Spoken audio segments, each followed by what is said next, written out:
okay. It's broadcasting.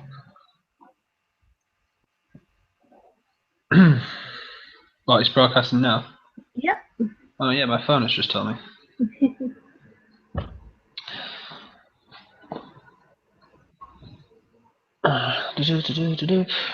Right. Hello everybody and welcome to episode 43 of the Out of Nowhere podcast. I'm your host today once more and my name is Michael Allen. I am joined by the one and only women's wrestler, women's podcaster of the group, and that's Chelsea Edgerton. Hey. Either way, you're the champion, the women's champion of the group. Well, I'd hope so. I mean, I've got no competition. No, it'd be pretty shit if you were the number one contender. Well, I Although suppose one of you. if it's not the Divas title, as Steven said, he would win the Divas title. Okay, so do we have two champions, or are we gonna just merge it into one? Like. No, we're women's now. Divas have gone, right? So Okay. you'll have to take the belt. And since no one That else is is fine. here, Do I get a real one? Yeah, if you buy it for yourself, yeah. And since no one else is here to question it, I will be the heavyweight champion of the show, obviously. Do we also get to be tag team champions? Sure, let's get them all. Yeah, I'll take tag with you. I'll take the Intercontinental. You have the US. Okay. Cruiserweight. I'm a bit heavier than you. I'm a bit heavier than you, so you could take the cruiserweight. Okay, so I'm the best. NXT. Well, I'll take them all. I don't know. We're the champs. That's all you need to know. This is the A team of the podcast. Well, I say A team. We are the only team. Yeah, everybody else is. Yeah. They've all gone out of podcasters. Right, let's get into the show. We enjoyed ourselves at the not Payback, which is what I was about to say, Battleground pay-per-view, and going into a new era of Raw and SmackDown, we wondered whether or not they'd be able to live up to the hype. So Chelsea, did they live up to the hype? They definitely did. Are we going to start with Raw? We are going to start with Raw. Okay. Just overall, it was the most I've enjoyed Raw in a long time. It was such a good show. I mean, I was expecting good things anyway, but it just surpassed expectations, really. Like, I enjoyed the whole thing. I didn't have any problems with it, I don't think.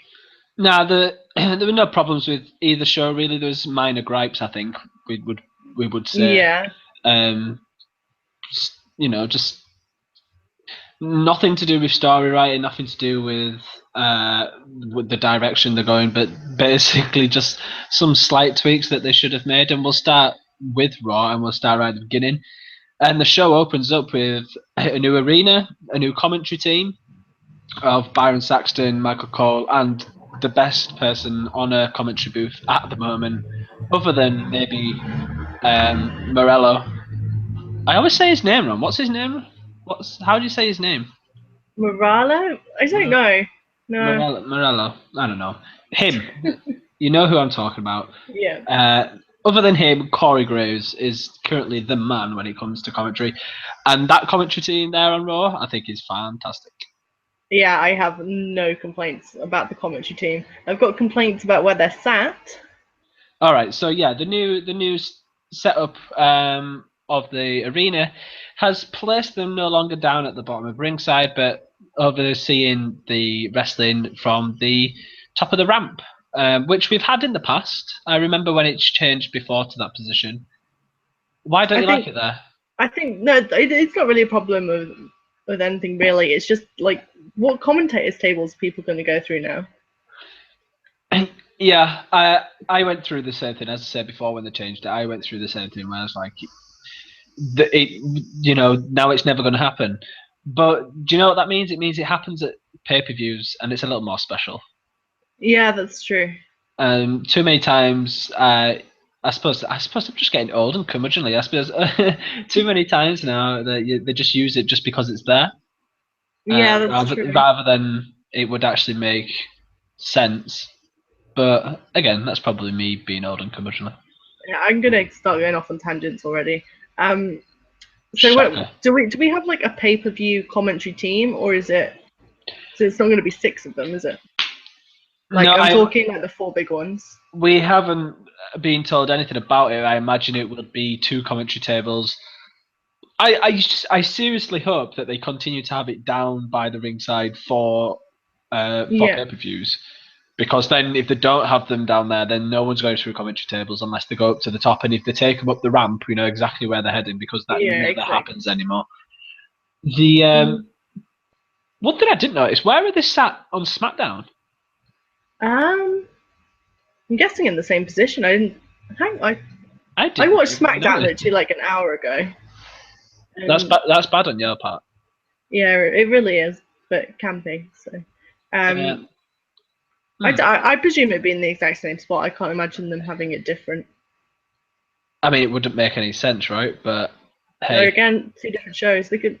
I have no idea. They could have been ringside for all I remember.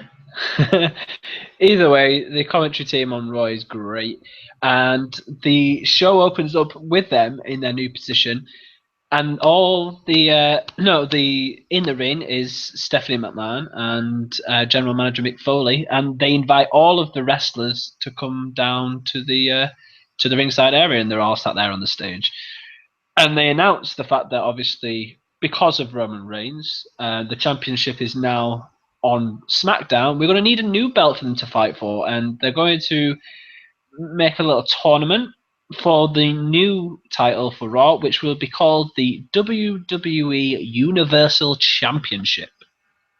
Chelsea, what a crack of shite. Pretty much. It just doesn't sound good. And like I've seen so many memes now of just like the Universal Studios thing, like just that made into a belt. So that's literally all I can imagine. It's bullshit. I don't get it.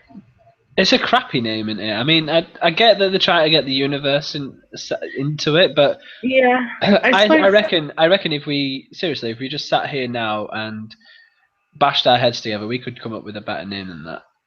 Yeah, I mean, I'm pretty sure on SmackDown they were calling the heavyweight championship just the WWE Championship, and Well, they had all sorts of branding issues on the SmackDown show because Shane McMahon called it the Undisputed Championship. He called it the WWE Championship, and then Daniel Bryan called it the WWE World Heavyweight Championship, which is its actual name. But okay. Shane McMahon was on one. He was just doing his own thing, do whatever he wanted. I guess with the Universal Championship, it kind of takes heavyweight out of the picture. Like the term heavyweight, when you have got like guys like Finn Balor fighting for the title, and you're taking that heavyweight out of the championship because in no way is Finn Balor heavyweight. No, not at all. No. I can confirm that they are sat at ringside. They are. They are sat at ringside. Yeah. That's terrible that I did not know that. Well, I didn't know either, and I watched the frigging thing.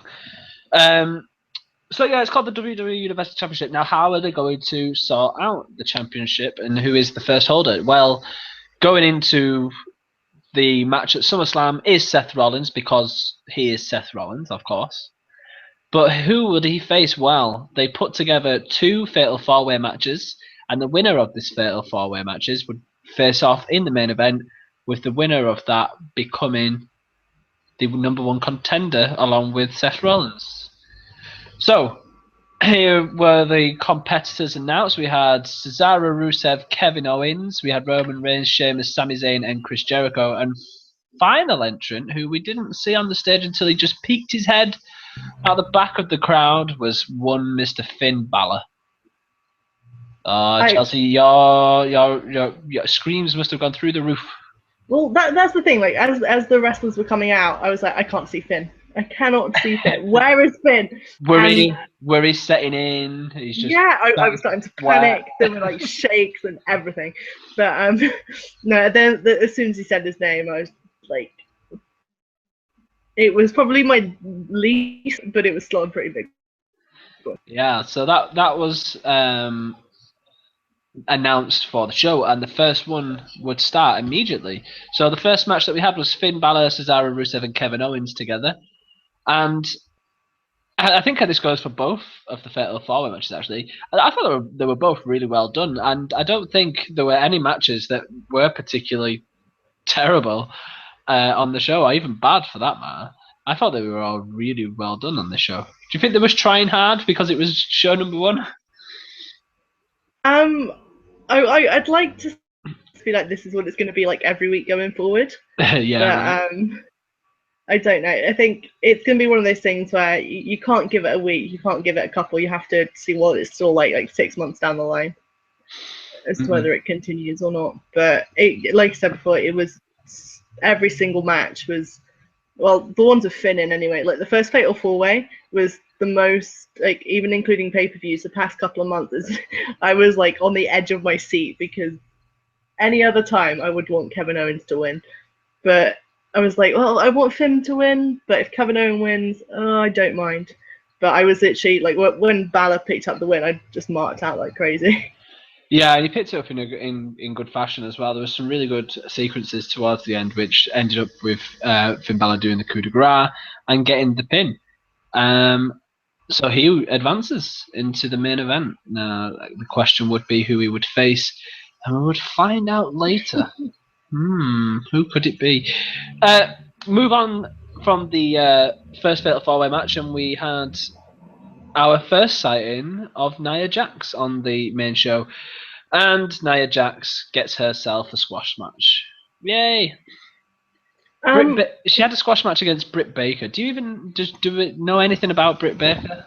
Is she NXT? Is she a local indie? I don't know who she is. I can't ever recall her in NXT, so I'm guessing it's just a local jobber. But I think I was saying this a couple of weeks ago. Like with Nia Jax, they need to keep doing what they did with Baron Corbin with her. I think it's just to have her come out every week for like 30 seconds just to a leg drop onto somebody. I still hate that finishing move. Yeah, she has no explosivity on it. No, not at all. It looks a bit boring. And saying that, I always thought that when Hulk Hogan did it as well. It just looks really quite lame. Yeah, it's nothing to do with her at all. If she got on the top rope and did a top rope leg drop, then we're talking. Did she do? Was that? Oh no, it wasn't. Was it? What do you think? Am I thinking of her match with Bayley? I think I'm getting matches confused. Well, she did a leg drop and then picked her up and then gave her another one, I think, and that was the end of that. I'm just going. It wasn't next on the show, but I might as well just lump them together. Raw had the return of the unknown indie squash match because Braun Strowman, repackaged and redesigned, has come out and had a squash match himself against James Ellsworth. Now, before the match, and this seems to be a running theme with both Raw and SmackDown. What's with these pre-match and post-match interviews in and around the ring area? What's going on? I don't get it. I mean, I get it with the women's match, like the ending to that. I completely understand, but to be honest, I watched Raw live. I fell asleep. Oh dear! After you didn't the see women's this match, did you? I fell asleep after the women's match. So when I went to watch the rest, I automatically just skipped through to the start of the main event, thinking it can't get much better other than the main event. So I completely missed like Enzo and Cass and Braun Strowman. I just thought women's match main event. I just thought that was a done thing. Yeah, fair enough. There was nothing to see. It was a Braun Strowman squash match. He did come out a little different. He had his own music. He didn't have any affiliation to the a Wyatt family. So they aren't doing the club extended. They're not doing Wyatt family extended. He's out on his own. Slightly different hair, but his get-up was the same. His demeanour was the same. He beat down this poor James Ellsworth guy, and he got a squash match. But it's nice to see the return of the random indie squash match. Yeah, definitely. It's something rather than using, say, Jack Swagger and just completely burying him. Use an indie guy. That's very true. Good to see. Anyway, let's move on, because then after the Nia Jax match was the second of the qualifying matches, when we had Roman Reigns, Sheamus, Sami Zayn, and Chris Jericho. Now, all the way through this match, I was thinking to myself that maybe Roman Reigns is still on the on the dog heap. Yeah. I don't know what you want to call it. He's on the shit pile. He's in the bad books. And Sami Zayn was going to get the win because so many times he looked close to getting it. But Roman Reigns did pick up the victory in what was rather unsurprising fashion. It must be said. You must have expected him to be winning this one, Chelsea. I was expecting it. I was, Was you like me, just thinking every time Sami Zayn got close there, oh my god, they're yeah. gonna do it? Like even Chris Jericho, like every time either of those two Yeah, came towards a pin, I was, are they gonna do it? But no, Roman Reigns winning was inevitable. I wasn't yeah, happy because then the inevitability that you found with that match, and then him going into the main event with Finn Balor of all people. I was just yeah. like, if Roman Reigns wins this, like I quit. You weren't gonna be happy with each else. No. The code breaker. I want to talk about the code breaker. Yeah. Now, Chris Jericho needed a move that finished people off that wasn't the Lion Soul, or it wasn't the Lion Tamer, or it wasn't the Walls of Jericho. He needed a finishing move, and he came back with his Save Us gimmick with the code breaker. But man, he never picks up a win with it. Like, he never gets a 3 count with it. In this match, he hit Roman Reigns with the perfect code breaker. Like, he doesn't always Yeah. get it, and you can say, oh, he didn't get it all because he hit him on the arms or something. But he hit him with a perfect code breaker and still didn't pick up the victory. It's like, oh, like it wasn't even broken up. They could have broke it up No. with any of the 2 other wrestlers. He just got straight kicked out of by Roman Reigns. It's just Jericho, man. Come on. Yeah, no, that code breaker when done right is one of my favorite finishing moves, especially when it's got a good Code seller breaker, too. code breaker off the top of the ladder is amazing. So yeah, we have our main event. We have Roman Reigns against Finn Balor of all people. Can you imagine what was going on in my head? Well, nothing. You fell asleep. Oh no, Nothing was going on. I knew the match was coming, but just Yeah. So we have that match to come later on. We'll leave that to the end. I was going to skip forward, but we'll leave it to the end, see what happens. Next up on the card, we had the New Day celebrating now. The Bootio cereal is actually going to be a cereal. Are you buying it, Chelsea? The Bootio cereal? yes, yes. I just want to make sure I'm not booty. I need to eat some bootios. They make sure you ain't booty. Exactly. They're going to be one of your 5 a day by. I wonder what they're like. Are they just Cheerios? That's what I'm guessing. I'm guessing it's going to be the cheapest, nastiest hoop cereal they can find. So they're not teaming up with Kellogg's or Nestle. They're just going to be the advent calendar of chocolate cereal. Yeah, definitely. Okay. Yeah, okay. I think I'll pass unless they're real cheap. I can imagine that we'll find them in the popular in the UK. I guess if we have any American listeners, I doubt we do, but we have American candy shops and they sell Cokes and sodas rather, and things like that of ridiculous value. And I think if we find them anywhere here, we would find them there at a price of around at least, I don't know, 20 quid. £15. Yeah. Yeah. So it's stupid like that. So I don't think I'll ever buy them unless they come to like the Euro shop. Or if they bring them on tour and we go to it. Could you imagine? People are just going to throw those everywhere if they sell them at merchants. What? Throw them? Like Yeah, like just like confetti. Yeah, just, if you go to a Raw show, it's going to be covered in videos. People are just going to pour beer into it and eat beer. That does not sound good. What a horrid thought. Anyway, they came out to celebrate their Bootio cereal only to be ambushed by the expanding club, Gallows and Anderson, and just completely wipe them out. Deliver some magic killer to Big E. And here we have our new tag team feud. Chelsea, the New Day have officially now become the longest reigning WWE World Heavyweight Tag Team Champions, baby. Are the club going to take them off them? Yes. This time around or a second match? I think I would love to see the New Day like win again at SummerSlam, but I think give it the first like Raw based pay-per-view, and the club are definitely going to be the guys to take the titles next. Yeah, I agree with you. I think they probably will. Yeah, I mean it's a given thing. Like whenever somebody breaks the longest reigning title thing, they're going to lose shortly after. I mean, it happened with Finn Balor. It happened with Charlotte. Like, I'm pretty sure, like, did she beat? No. I'm just trying to think, with her Divas title and her Women's Championship title reign, did she come close to Nikki Bella? Yeah, she beat Nikki Bella, didn't she? I don't know. I'm pretty sure she came close. But yeah, you go look that up. Okay.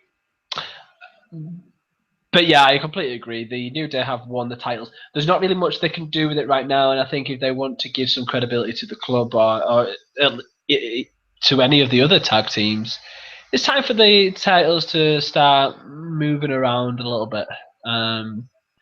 But the New Day will get them back. I am 100% confident in that statement. Yeah, definitely. If not as soon as the club, when they come to lose them, it'll be back to the New Day.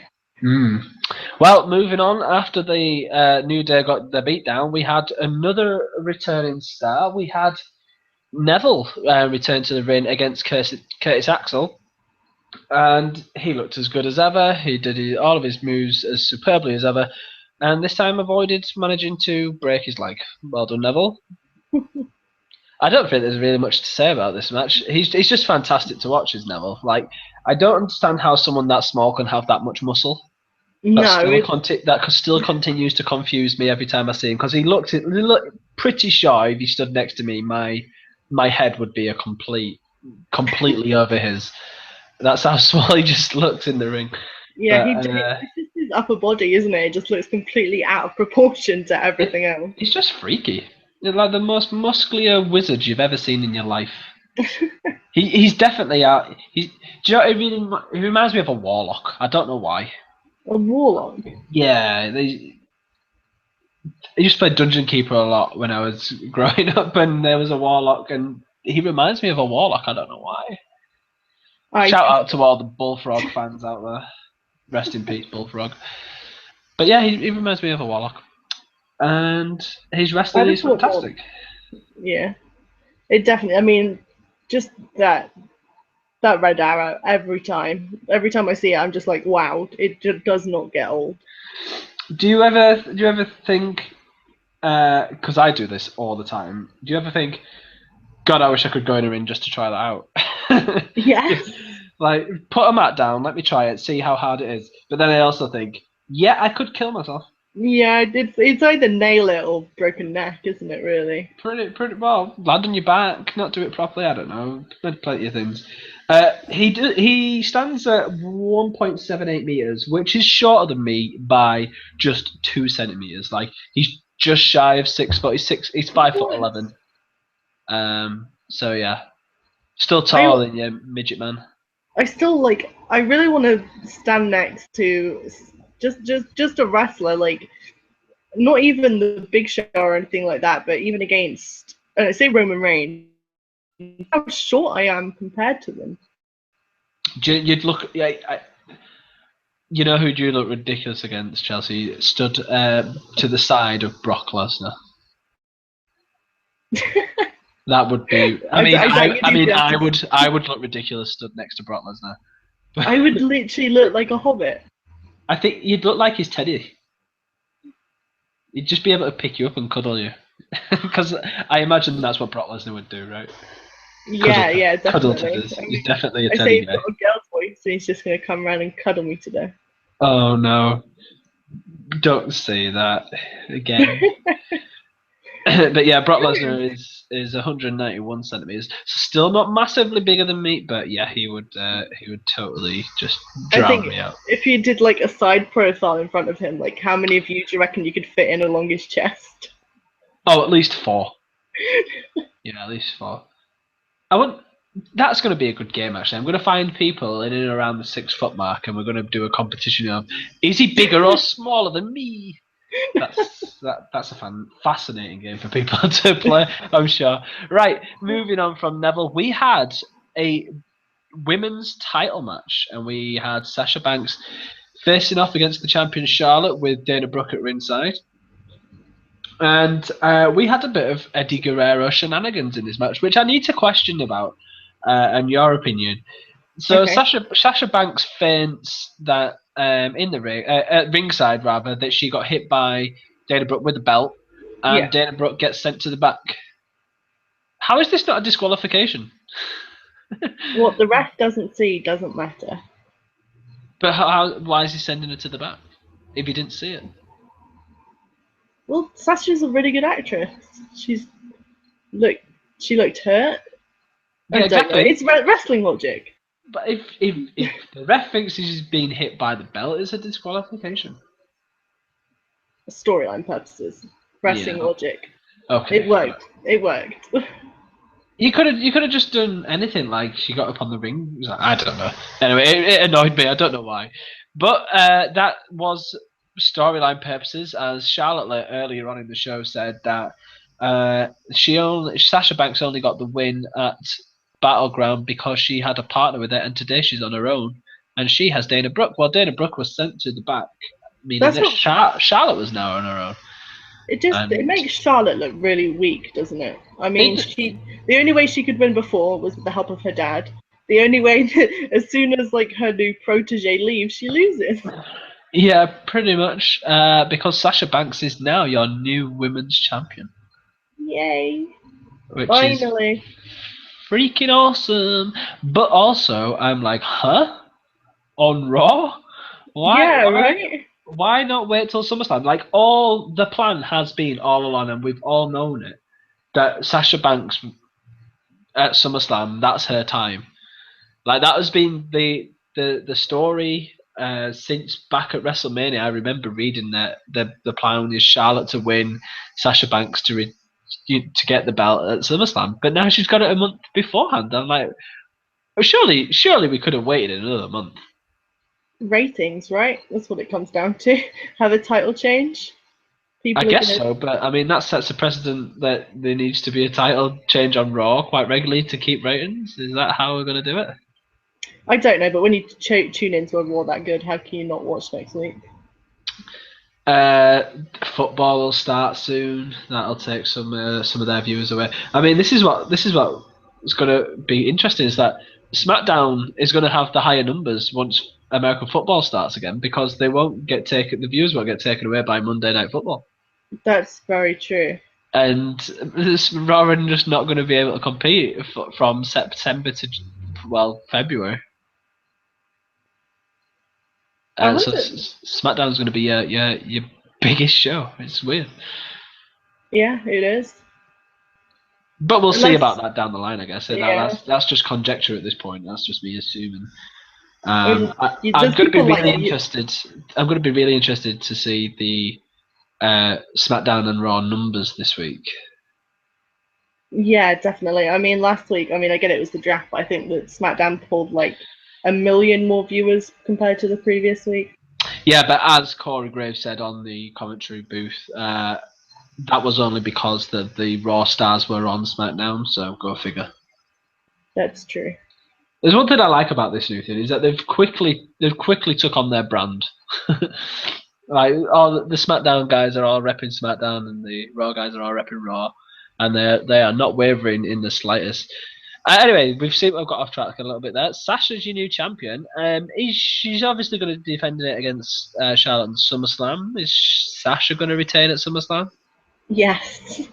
God, you'd think so, Yes. right? I will be horrified. You'd be what? I'd just be horrified that they take it away from her that quickly. Mm-hmm. I have another question. Okay.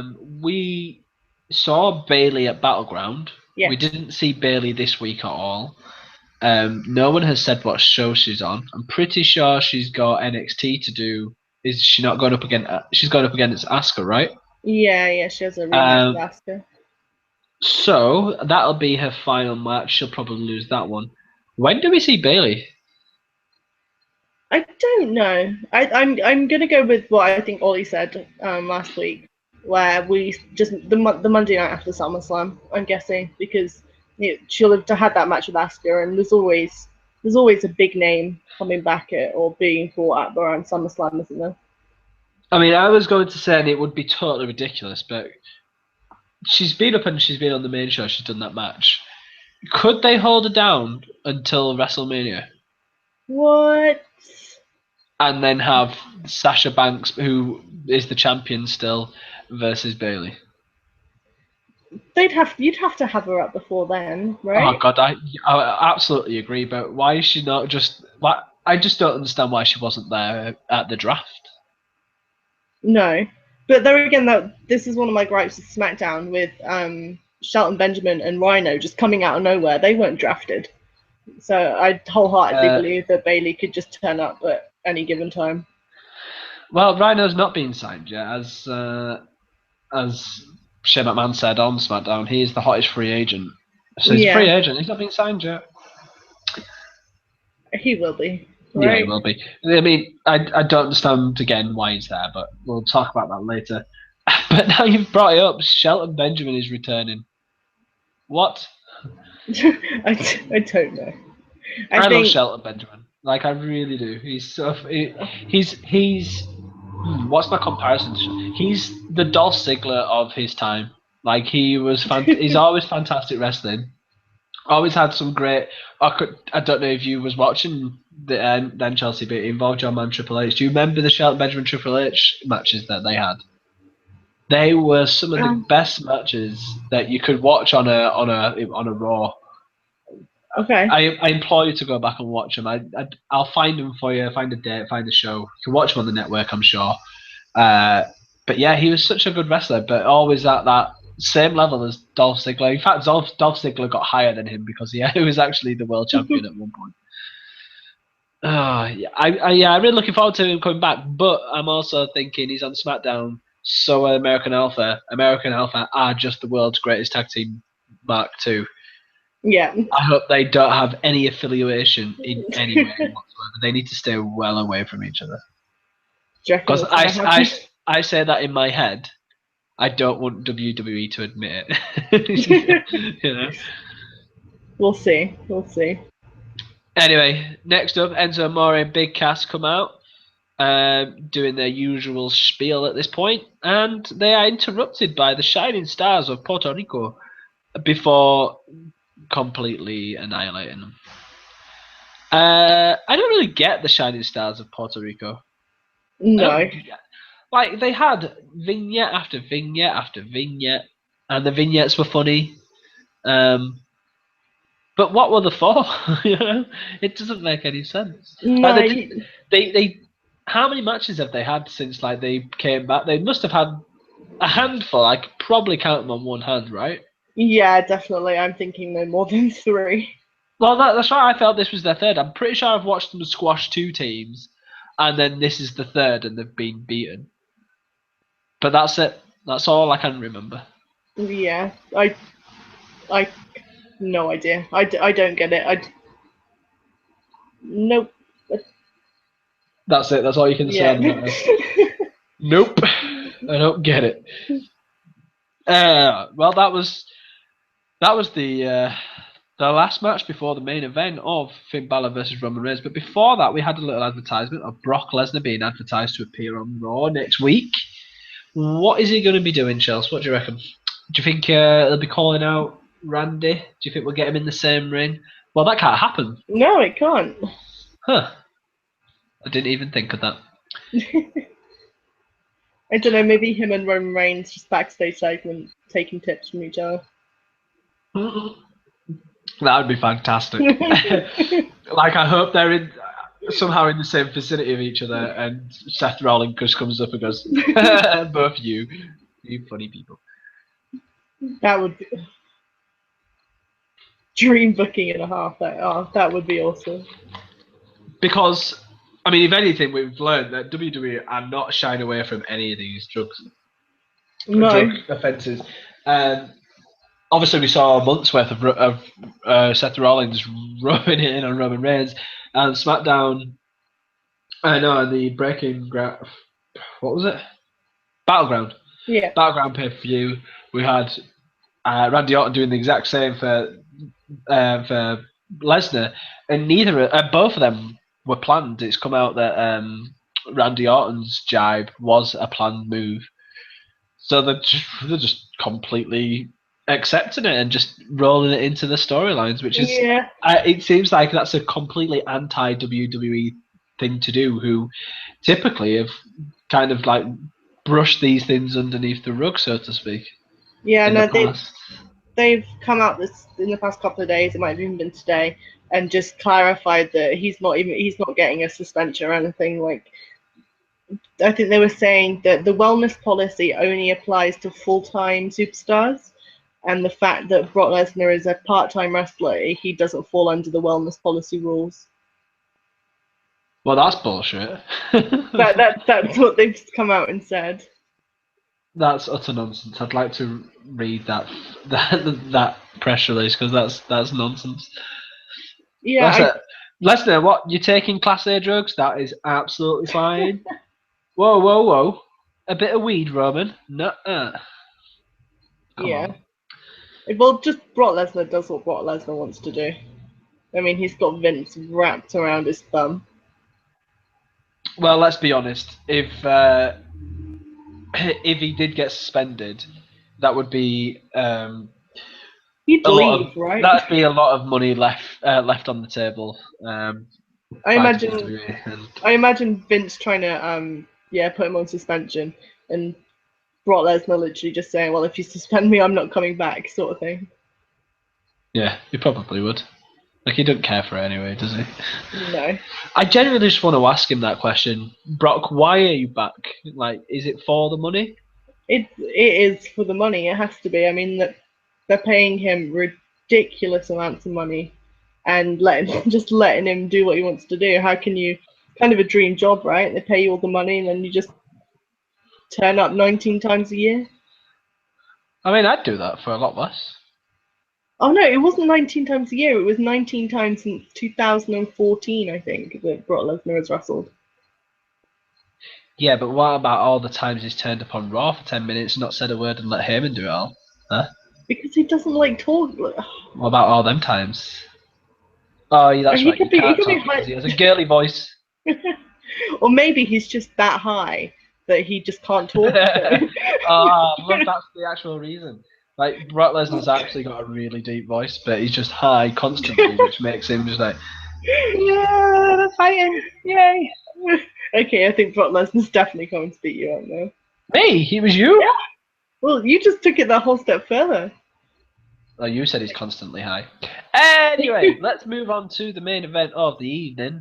We had Finn Balor versus Roman Reigns in the qualifying match for the WWE Universal title, Bath. To face Okay. Seth Rollins. What do you hate more, the SmackDown Live or Universal Championship? That is a good fucking question. Like, which one do you hate more?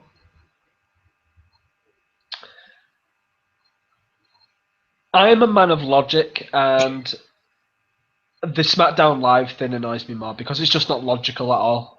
Like, Yeah. call SmackDown Live live, but if you're going to call it SmackDown Live, call fucking Raw live. Raw's not taped. You know? I saw a brilliant sign in the crowd actually during SmackDown. It was like, make SmackDown taped again. Why? Like, I have no idea. what's he trying to get out of this? I don't know. Spoilers? I don't know.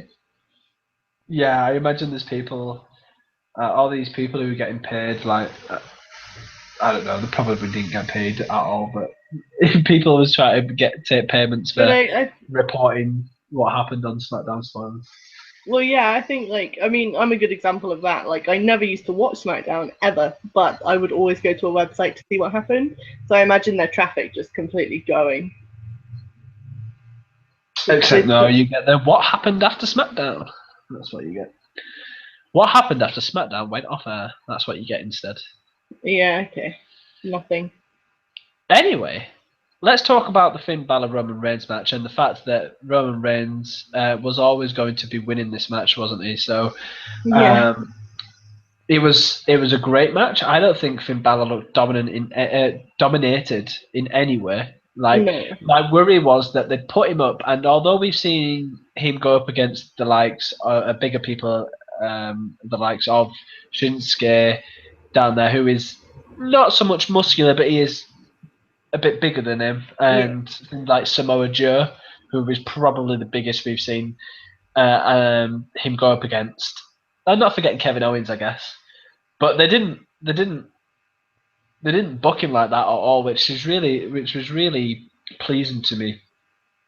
Because my worry was that, and I think you shared it as well, Chelsea, that given the fact that they're going to be launching a cruiserweight division, I Yeah. thought that he was destined to go there.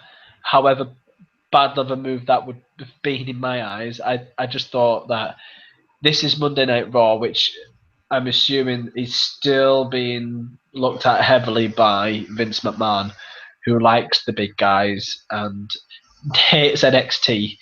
Yeah. So the rumors are, and I just never thought that someone of Balor's stature would be considered for the main event. But No, saying definitely. that, I want to see Finn Balor stood up next to Seth Rollins. Actually, Well, you only have to wait 25 days. that's right, because Roman Reigns did not win. Finn Balor with the coup de grace finished off Roman Reigns, and in what is the biggest shock on Raw. I don't even know how long. No. Like this was just never on the cards. Like I thought Finn Balor coming to Raw would be nice. It would have been a slow burn. He would have then been in the cruiserweight, but he is going up against Seth Rollins at SummerSlam for the biggest title that they have. What on earth? It This was is still like so every running. Finn. This is every Finn Balor fangirl's dream. Right?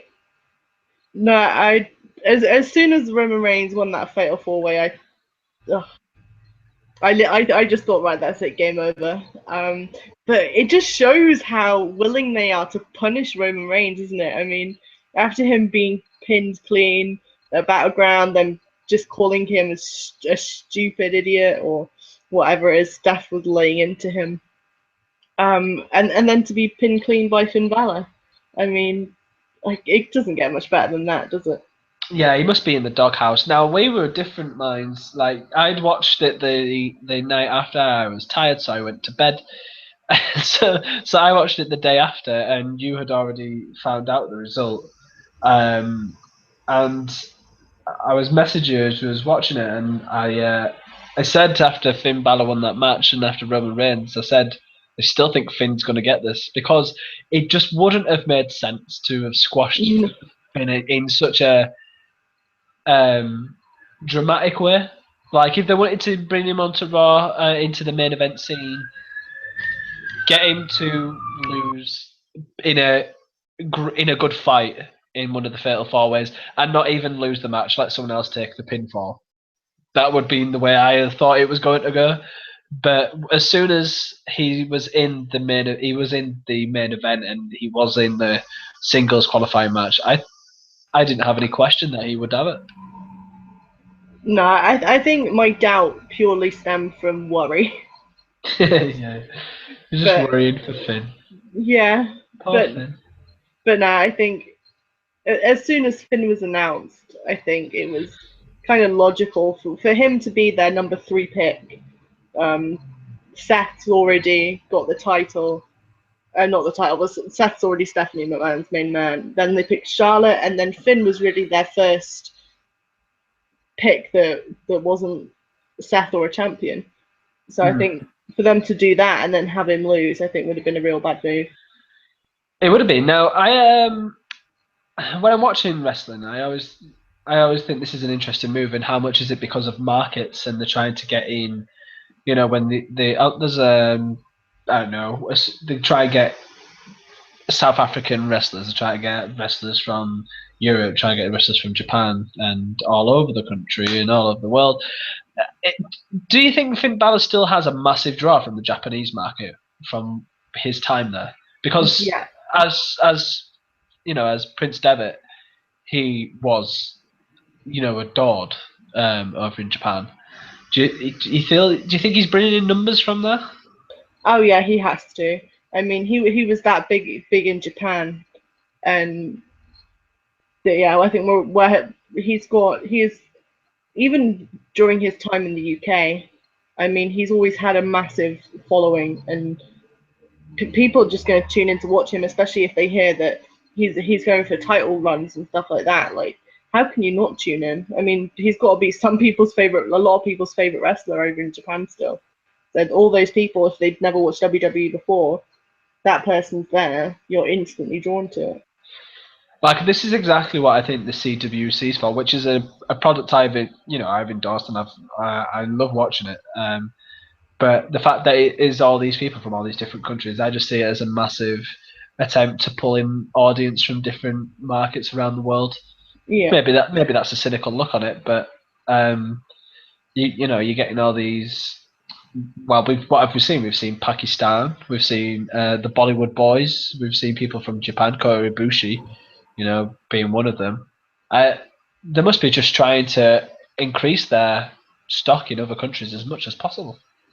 Yeah, definitely. I mean, even the guys from the UK, like Zack Sabre Jr. and Noam Dar, I mean, a lot of wrestling fans do not like WWE, and I guess that if you've got those guys, people are going to tune in to watch the CWC, aren't they?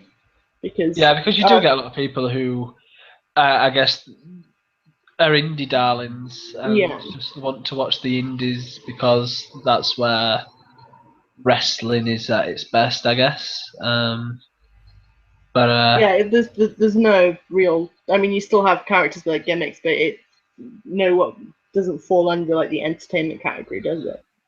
No, I just want to interrupt with some breaking news that it's not really breaking, but Paige has commented on her relationship with Alberto Del Rio, so I think that we need to see what's going on here.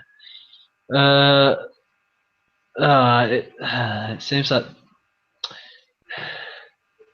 Let's see. It was a post on Twitter. Let's see.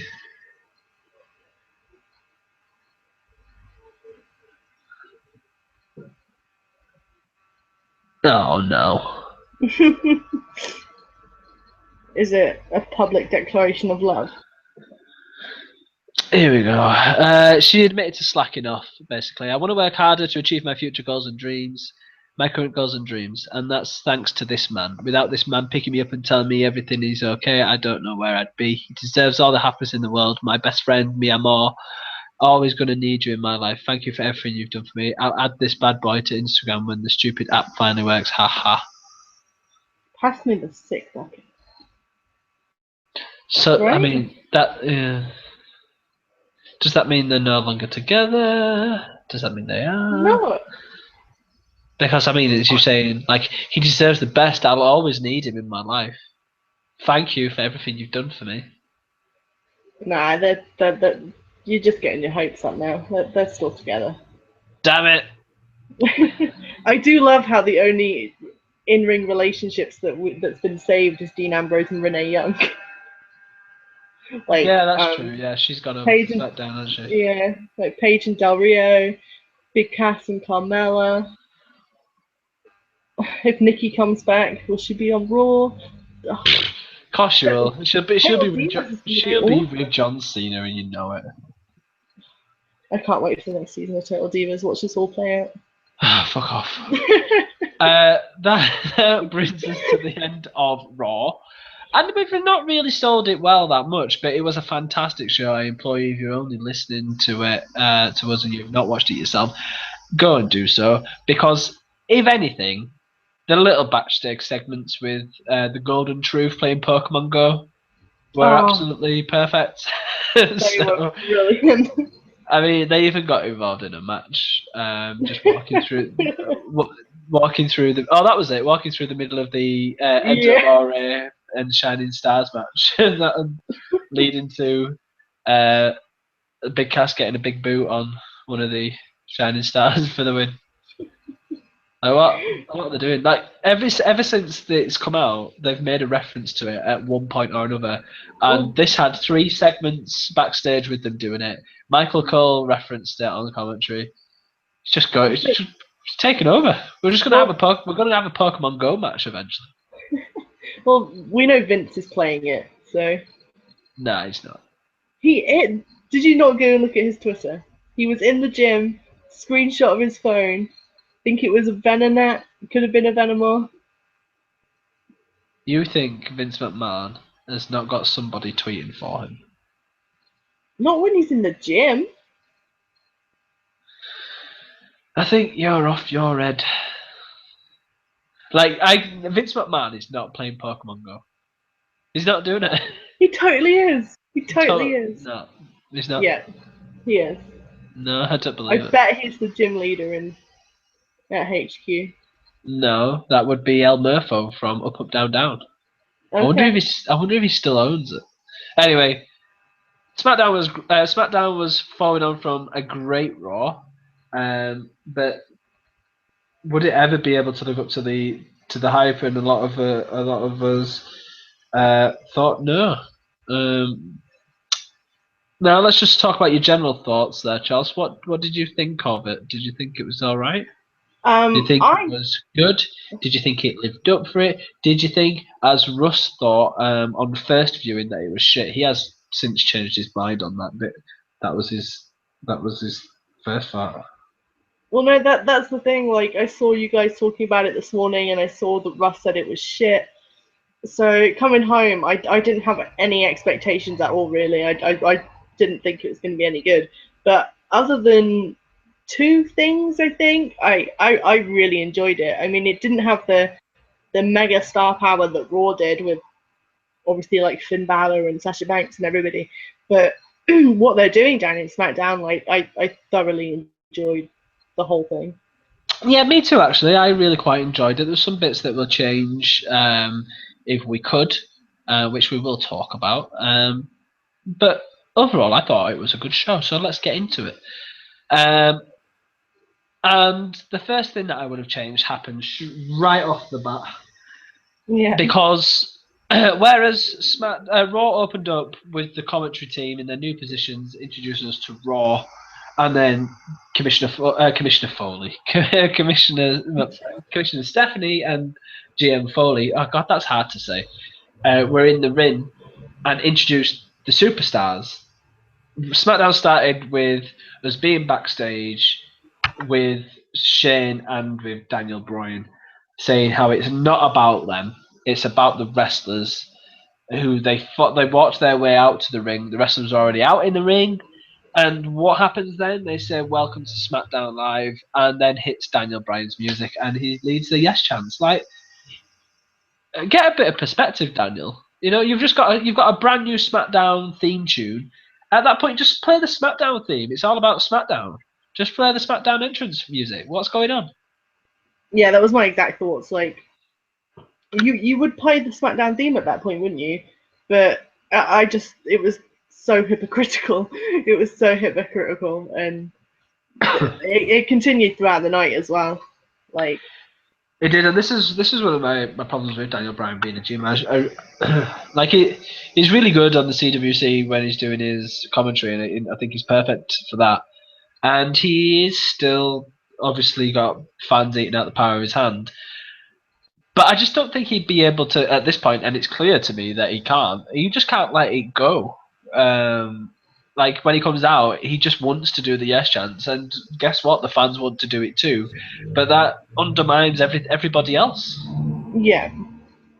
Like I can just imagine if Finn Balor was on SmackDown, or let's switch it the other way around. Daniel Bryan was on Raw, and he came out to congratulate Finn at the end of his match. The crowd would have gone crazy for Daniel Bryan and just done the yes chants and totally foreshadowed what happened. It does. It's a bit disrespectful, really, isn't it? Especially, a little bit. I don't know if that's Daniel Bryan's fault. No, it's definitely not. I mean, it's that is why Daniel Bryan's on SmackDown, isn't it? It's because he is a big draw. Like, if you want to see Daniel Bryan, you're gonna watch SmackDown. So I think maybe they're overplaying it, but it's the whole reason he's there. It does just need to stop with the yes chants. That's what it is. Come down to the ring, have your music playing fine, but come down to the SmackDown music. You're not Daniel Bryan the wrestler. You're now Daniel Bryan the GM, and it's not about you. No, gotta let it go. Let it go. Let it go. Etc. Yeah. But they announced a 6-pack challenge for the main event, which will determine who will face Dean Ambrose at SummerSlam, similar to what Raw have done, I guess. So we had 5 names picked to begin with. We had the face that runs the place, John Cena, which I love that they're actually just calling him that. Yeah. They had the Eater of Worlds, Bray Wyatt. They had the show-off Dolph Ziggler. They had Baron Corbin, and the last one to be announced, who was going mad, by the way, on the ringside as there was selecting everybody else, AJ Styles. That is only 5, and they said the 6th participant would be from a battle royal, which would start now. Six a 6-man match for the number 1 contendership there then, Chelsea. What was your thoughts on that? Was you hoping for something a little more intimate, smaller match, 1-on-1, triple threat, or does a 6-man do it for you? That sounds so wrong. Chelsea, do you want to be involved in a 6-man? Sorry. It's okay. Can't remember. Okay. Answer the question. Yeah, I really liked it. I mean, it's a stipulation you don't see very often. If I can't remember the last time we saw a match like that, so I was all for it. Definitely, it intrigued me. I can't ever remember the last time I watched a match with that stipulation. I really can't. No, other than say like elimination chambers and stuff like that, which obviously have 6 people in. Yeah, but you never get 6 people all in at the same time, really, do you? No, you don't. No. I would have preferred, if I was being picky, I would have preferred it to be an elimination match. Yeah. But that's just my preference. You do lose a bit of excitement there, where people are trying to stop other people from pinning. But yeah. If that match had been an elimination match, the ending would have been totally taken away. Yeah, exactly. Totally the antithesis is why I was saying, we want that shock value when stuff happens, and if you're stopping one person from pinning, it doesn't happen so much. So the 6th man in the match would be determined by a battle royal, which we love, right, Chelsea? Love battle royal. Yeah, it's my favourite. So the clusterfuck started, and people got thrown out left, right, and centre. We ended with the final 4 of Apollo Crews, Zack Ryder, Kane, the Demon Kane, as he must be named, and Kalisto. Who Who? got called Sin Cara by JBL, I think. Yeah, I think well, it's fairly obvious that it would have been JBL, but yeah, Sin Cara was no, Kalisto got called Sin Cara. You what? Sorry, I was just reading this message from Stephen, who said the smile on Sasha's face when Bayley comes out might be the most genuine thing I've ever seen in wrestling. Well, except for the Edge and Lita live sexual, obviously. Obviously, yeah. Which I think is a very true statement. So let's go back to the match. Apollo Crews, Zack Ryder, Kane, and Kalisto were the final 4. Man, Zack Ryder's my boy, right? And I'll defend him, but man, he made some errors in this match. Like he went for a Kalisto sat down, sat up in a seated position. He goes for a drop kick to the back of the head and totally misses him. Like he just jumps over his head and then comes down and knees him on the way down. It's like, oh my god, that is so shit. It was one of the Ascension as well, like literally punching thin air. Like he was nowhere near whoever was in the turnbuckle, and he was literally just punching like nobody. It was. I think that's what happens in a match like this. That they think, well, no one's watching me. Let's just fuck it up a little bit. But unfortunately for Zack Ryder, there was only 4 in the ring at this point, and it was very obvious. And even more obvious was when he went up to land the elbow drop and totally just fell off the ring, the side of the fucking turnbuckle. It's like, oh my god, Zack, you don't do yourself any favors. Like you've just got yourself to a position where it seems like he's in high standing, Yeah. and then all of a sudden, nope, you are actually quite the liability, Mr. Ryder. Move along. So yeah, pause that. But it was Apollo Crews getting the victory as Kane threw him to the side of the ropes and advanced him and did the whole pull down the ropes. But Kane's momentum takes him over, and Apollo Crews is your sixth entrant into the Battle Royal. Chelsea, who did you think was going to be winning this sixth slot? Apollo Crews. Yeah, me too. It was pretty obvious at that point, wasn't it? Yeah, definitely. I mean, the only thing I found with this match is it just shows how tiny, really, that the SmackDown roster is. What do you like? The sixth spot was either going to be. I mean, this was the contenders in the match. We had Cruz, Zack Ryder, Kane, Connor and Victor, Mojo Rawley, Simon Gotch, Ed English, Jimmy Uso, Jey Uso, who, by the way, that Morello in the in the commentary just kept calling it Uso. I don't think he knows who is who, so he just called them Uso, which really made me laugh. We had Eric Rowan, Tyler Breeze, Fandango, and Alberto Del Rio. So that's pretty much your SmackDown roster.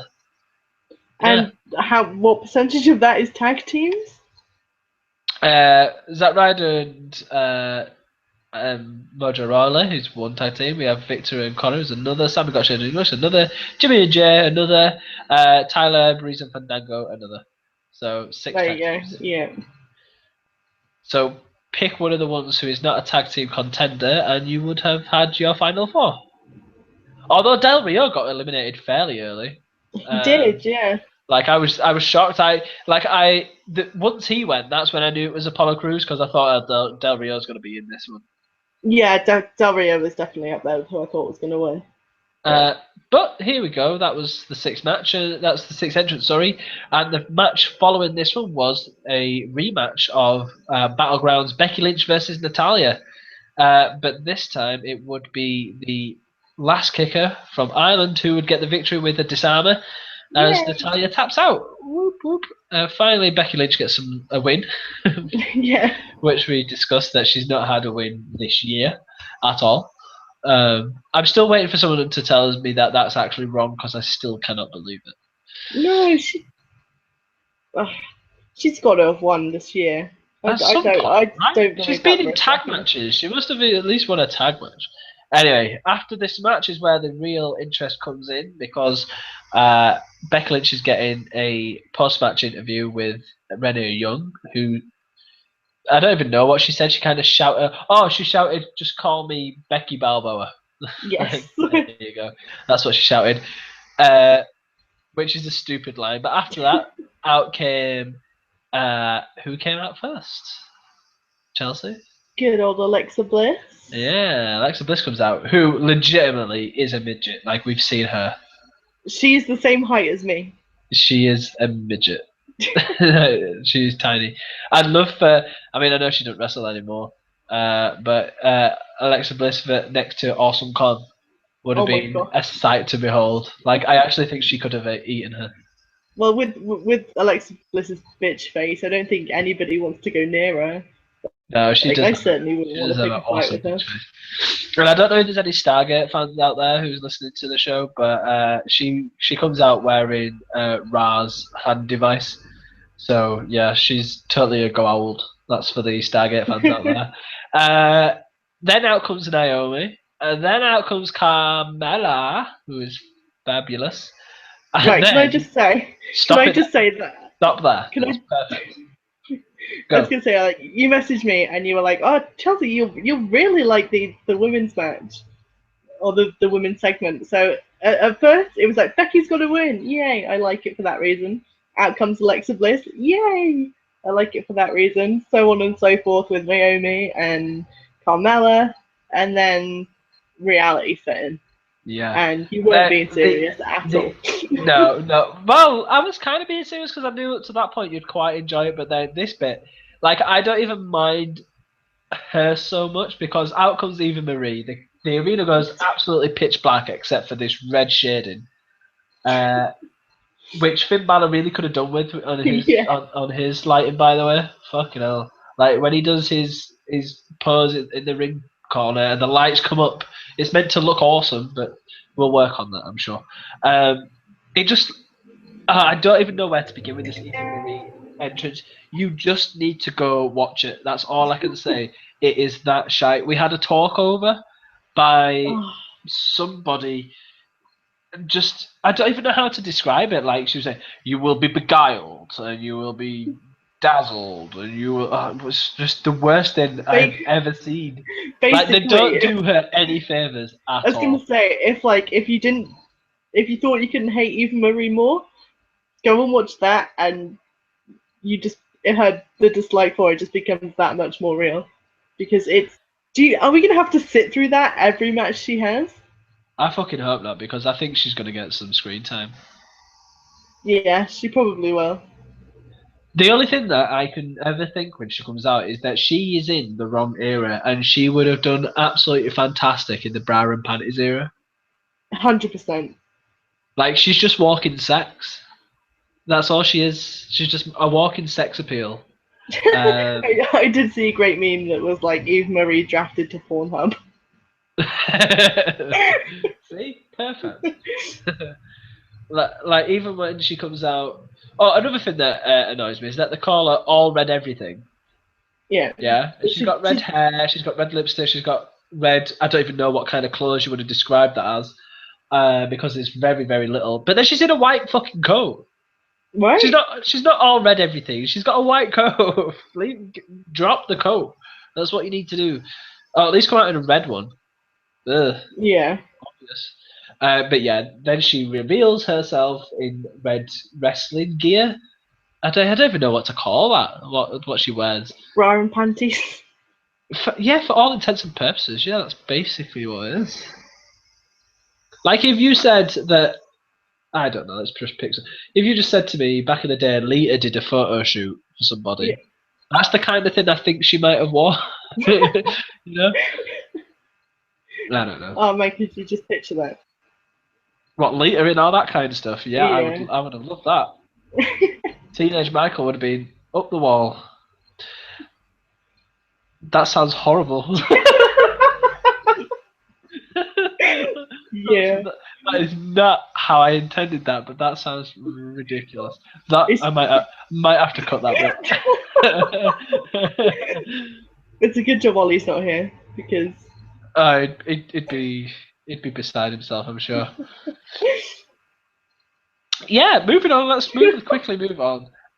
Next, we had a Miz TV section where the Miz interviewed himself, which I'm sure he's done before.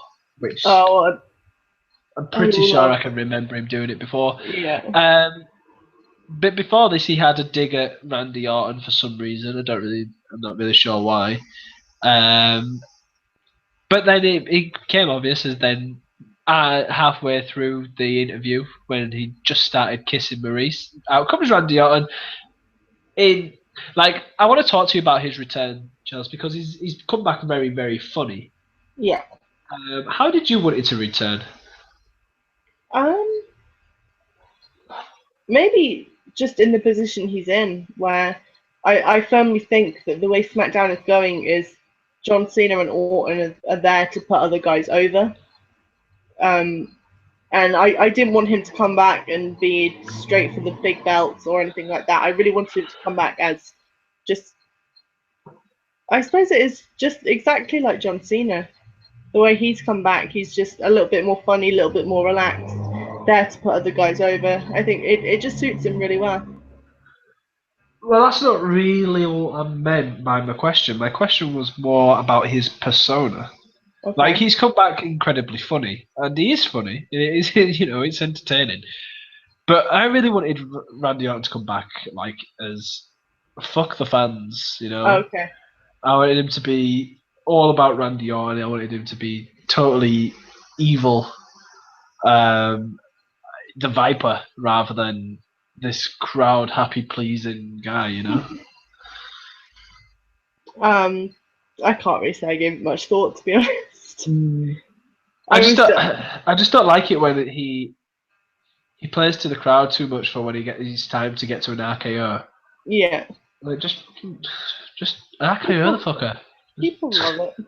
They I do. mean, Randy I Orton's don't. not one of my favorites, but I adore the RKO. I absolutely love it, and his entrance music is still awesome. It is fantastic, his entrance music. I was thinking about entrance music this week actually because I just want them to change, but Randy Orton's can stay. Yeah. So I want John Cena's to change. I want him to. He's had that far too long. really, Yeah, it needs to change. oh I'm sick no, of hearing the. Sick of hearing that. no, you So, can't have John Cena without his entrance music. so No. you think you're untouchable? Word life. That's what you want. Yes, that is the change I will accept. Anyway, he came back into Miz TV, said his first match doesn't have to be at SummerSlam versus Brock Lesnar. In fact, he was thinking about having a match tonight at Buffalo against maybe The Miz. Not for the title, of course, but The Miz refuses anyway until Randy Orton questions who is the man in the relationship between him and Maurice. And Maurice accepts on Miz's behalf before quickly getting RKO'd, and then RKO'd again for the victory. So Rhino wins. Wins? No, Randy Orton wins. Shocker, right? Yeah, it wasn't good. Once as soon as that title's out of the picture with the Miz, he's losing. Yeah. Now you mentioned Rhino, and I totally just mentioned him again because he did come next. Uh, He returned to SmackDown. I loved this segment so much. Me too, right? And Heath Slater basically comes out of nowhere, takes a microphone, and starts shouting about how he is drafted. It's totally unfair. He's the mastermind behind the Nexus, the Core, 3MB, the One Man Band, and the Social Outcasts.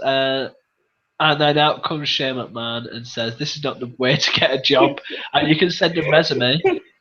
And then I thought that was going to be it because then Yeah. he then mentions the network, and I thought this was all just going to be a network segment, and that were it. Until Rhino returns and absolutely gores Heath Slater out of the ring. I'm But so overwhelmed by the gore. It's just it's lost. It's now just gone to a spear at this point. It's lost yeah, it its really has. impact, But it's also sold by the commentator who's shouting "Gore, gore, gore." Yeah. So if it's not Joey Styles, he's going to lose something, isn't it? Yeah, definitely. But that's not the thing I took away from this segment. The thing I took away from this segment is how good Heath Slater is. Oh, he was brilliant, wasn't he? He was fantastic. And he can wrestle, and he has got skills on the mic. Give him a shot. That's what I want from this whole thing. I want Heath Slater to be given a shot at being a singles competitor. I think that SmackDown is. I mean, we were saying before about how Daniel Bryan's taking some of the steam and stuff like that. But with the people that you have, I mean, we're going to talk about it in a minute. But people like Dolph Ziggler, like if before the brand split, there was no way in hell that he was going above mid card. The same with Heath Slater. Like Heath Slater never would have gotten that time, and he thoroughly deserves it. And SmackDown has really taken these people, like Becky Lynch is another good example, like taking these people who are really, really good, but just get lost. Yeah, excuse me. Oh, totally yawning. Who are we talking about? Yeah, Heath Slater. Heath Slater is the prime example of a walking comedy section, though, isn't he? Yeah. That's his shtick at this point. All he ever does is comedy, which is disappointing. I reckon they could give him a shot. Why? Right. Just going off the point that I said, like giving people a chance that don't get it and just get lost. Imagine where Damien Sandow would be if they hadn't released him. Like Sandow on SmackDown, he'd be in Ziggler's place, right? Well, it'd be up there next to him. I'd like to think. Oh, I miss Sandow. Well, from next week, you can catch him on the What Culture Pro Wrestling, can't you? Is it next week or the week after? I'm not sure. It's coming up soon, though, isn't it? Yeah, it really is. I think I think they might be taping it this weekend, actually. There you go. So if you want some Damien Sandow like Chelsea, go watch the UK's What Culture Pro Wrestling, which continues to deliver indie wrestling free on the internet. You Can't can't complain complain. at You that. can't complain at that, can you? No, you're And definitely still, John Hendry, local hero, still continues to please me. Continues to please me uh, on a regular basis. his entrance videos are the best. Did you ever see his Pokemon one? Yes, I Oh did. my god, that was so good. Against Mr. Kennedy. Oh, Yeah, your yeah. boyfriend, Mr. Kennedy. Mr. Sweatyback. That's him, He right? was. Yeah, yeah. I could probably have touched him if I wanted to. Yeah. With all You his know. sweat. Yeah, probably not. Mr. His wrestling T-shirt is still the number one T-shirt that I really want that I've never bought. It's like pro wrestling. Pro wrestling isn't fake. People are. Like, that's the one wrestler's T-shirt that I really want that I've never yet bought. Oh, you should have got it. I know, right? Can you get it anymore? Yeah, yeah, Is it from ProWrestlingTees.com? probably. Shout out for Colt Cabana's website. But yeah, Because he I definitely really love needs it that from T-shirt. us, right? Yeah, definitely. I mean, we keep him in business. I wonder if we could ever get Colt Cabana on the podcast. That'd be fun. Oh man, I fucking love Colt Cabana. Me I think too. Go his listen to his podcast too. Go listen to the Out of Wrestling podcast because that's always good. yeah, his YouTube shit with Grado is still my favorite thing on YouTube. Like when Grado picks him up Picks from him the up from the airport. airport. Yeah. Yeah. That Oh was man. good stuff. And they've both gone on to bigger and better things since then. Let's Well, go back to SmackDown. Are you just going to be was that going to be a TNA now? totally was. Yeah, leave them alone. They're trying. They're trying. Let's move on from the world of indie wrestling and go back to SmackDown, where we had the six-pack challenge. We had the aforementioned Apollo Crews winning the sixth spot against Bray Wyatt, Baron Corbin, Dolph Ziggler, AJ Styles, and John Cena. Who did you think, Chelsea, was going to win the match? Who did you think was going to win? I thought it was going to be AJ Styles. I Uh wanted it to be Bray Wyatt, huh. and I would have been happy with John Cena. So there was a fair few people that I wanted to win. I just Me, oh, me myself, I totally thought we were going to go down a similar path to Raw, yeah. and that Apollo Crews or Baron Corbin were going to win it. Baron, that was you said to me that you liked the outcome of the match, and Baron Corbin was my instant thought when you said that. Yeah. I think that is too early for Corbin or Apollo Crews at this point because Finn Balor, although he is new to the WWE scene, he is not new at all. Whereas Apollo Crews and Baron Corbin still look green in Yeah. in every aspect. They look a bit green still. So I think it's too early for them. I wouldn't have been pleased if it was them. I just thought they might have gone down that route because Apollo Crews can definitely wrestle. And Baron Corbin can hold his own too. They're just not there yet compared to the rest of them in the match. But who did come out in the win in a surprising result was the show off Dolph Ziggler. Like SmackDown just basically gave me what I didn't even know I wanted. Right? Because if I'd have said to you beforehand, "Oh, Dolph Ziggler is in the title," you'd be like, "Yeah, all right." But But you when he you you winning watched the that three match. count, yeah, him winning that three count, it was I marked out. I just like what? It always. I mean, for a start, he didn't win with a zigzag. He won with a super kick, And Superkick which actually won a match. yeah, a super kick that's not switching music won something. I think that all kind of went into it, but I mean, it looked like a great super kick, and Yeah. was it Bray Wyatt who took it? I think it was, wasn't it? I no AJ Styles. Oh, was it AJ? Yeah, it was AJ Styles. Yeah, And whoever it was, sold it really well and totally crumpled into a heap. that's what I thought. Like that was the other thing why I was so shocked because as soon as he went for that pin, I was like, oh, it's AJ Styles. He's going to kick out, and like, but he didn't. Now I was watching this and my video had 4 minutes to go at the end of Yeah, this match. So when he did the super kick and I could see that there was 4 minutes left, in my head I'd already accepted that he weren't going to win.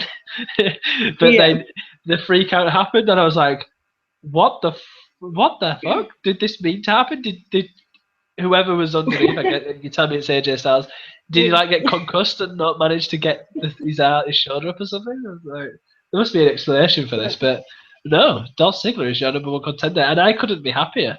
Like, no, there's always someone who's worked hard, and we've always said he's worked hard, but he always just ends up lumbered in this position that he's basically putting people over, yeah. for all intents and purposes. But But give him a shot, man. He's always good to watch. yeah, he really is. Like, I'm really happy with the outcome. I just want to talk about the last 5 minutes of that match where we just had finisher after finisher after finisher with Yeah. everybody. It was I John really Cena trying to give an FU to oh everybody. I still call it an FU. yeah, You haven't been called an FU for ages. What are they calling ages. it? Giving it AA to everybody. Yeah, it was. Although when he I can't struggled to remember. get Baron Corbin up, I couldn't really believe Yeah, that. Like Bray, done, easy. Apollo, done, easy. yeah, Baron Corbin, all right, John. Okay, if you say so. but no, like I really enjoyed that match. It was a really good end to the show. Such It a good was end until until the see the problem with Daniel Bryan. The problem with Daniel Bryan and Shane McMahon is that the crowd love them too much at this point, and yeah. out comes Ambrose at the end to go face to face with Ziggler. That's fine because it's all about them. But then out comes Shane and Daniel Bryan to raise Ziggler's hand. Like it was totally unnecessary. There was no need for it at all. I mean I, that I don't even know if it happened, but I mean, did Shane or Daniel Bryan's music hit?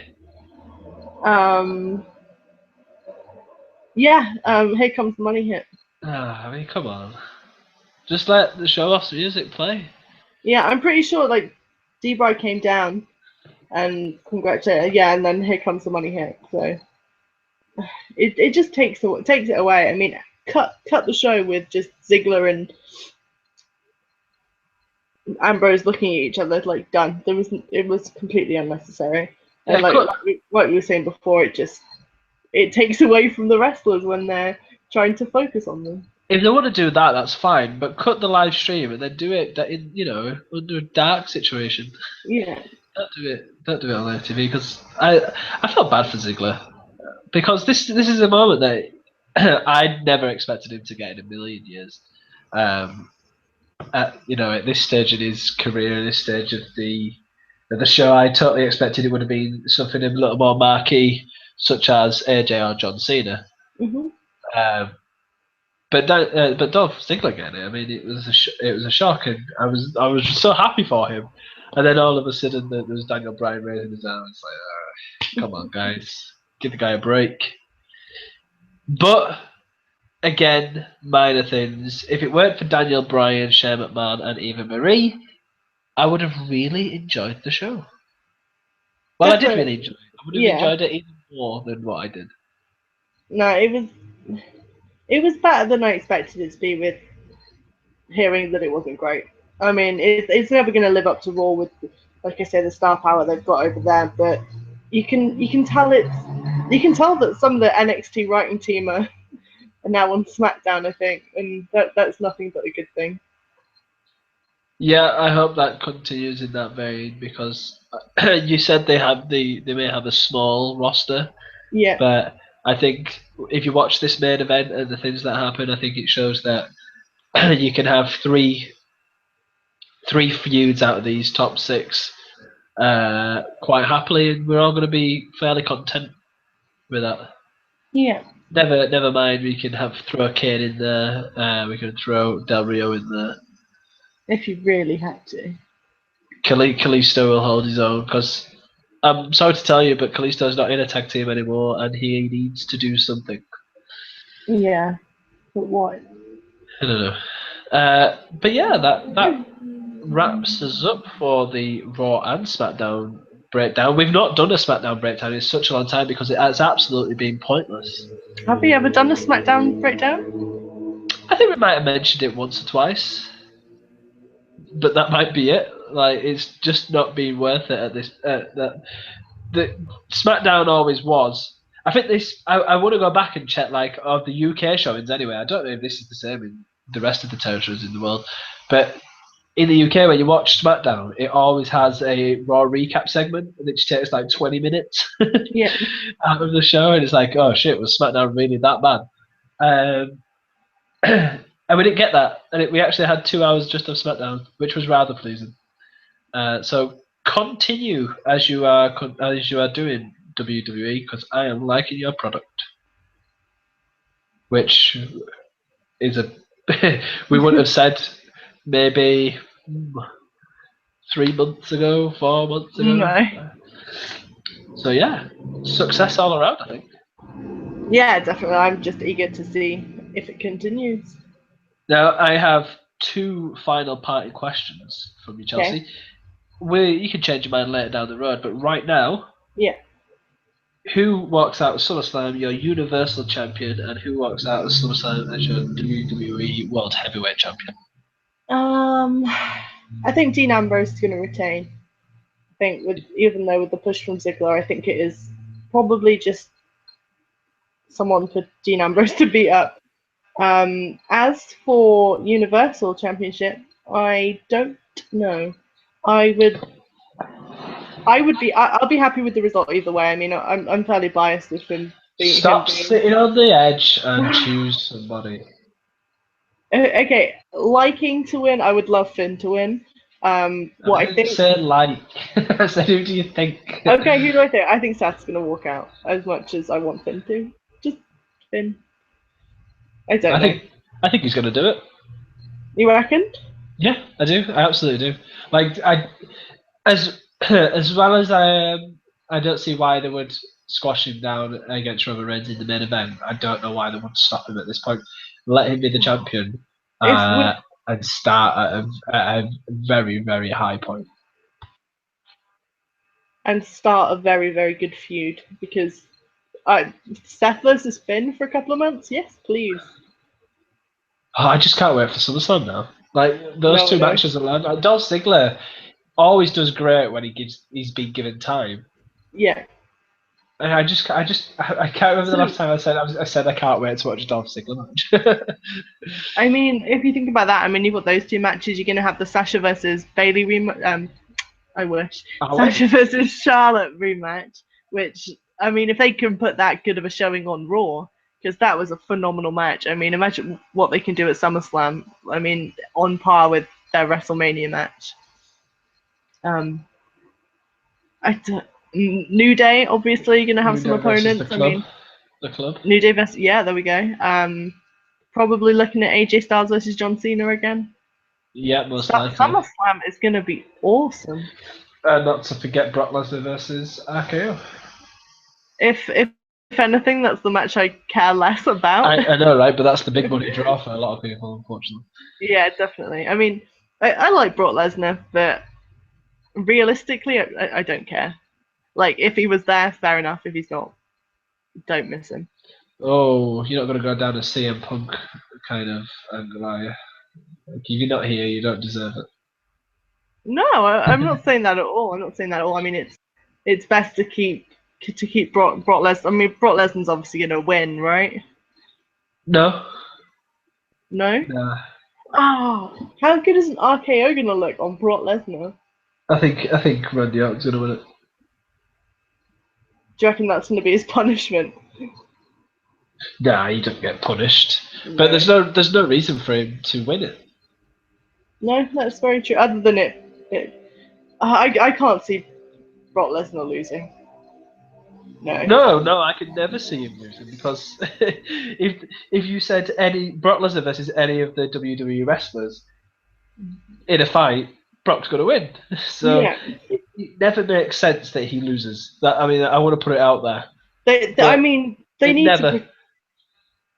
Yeah, they really need to protect him, and I think. I mean, he's the dude that beat the Undertaker's streak. Like, if you had Randy Orton of all people, right?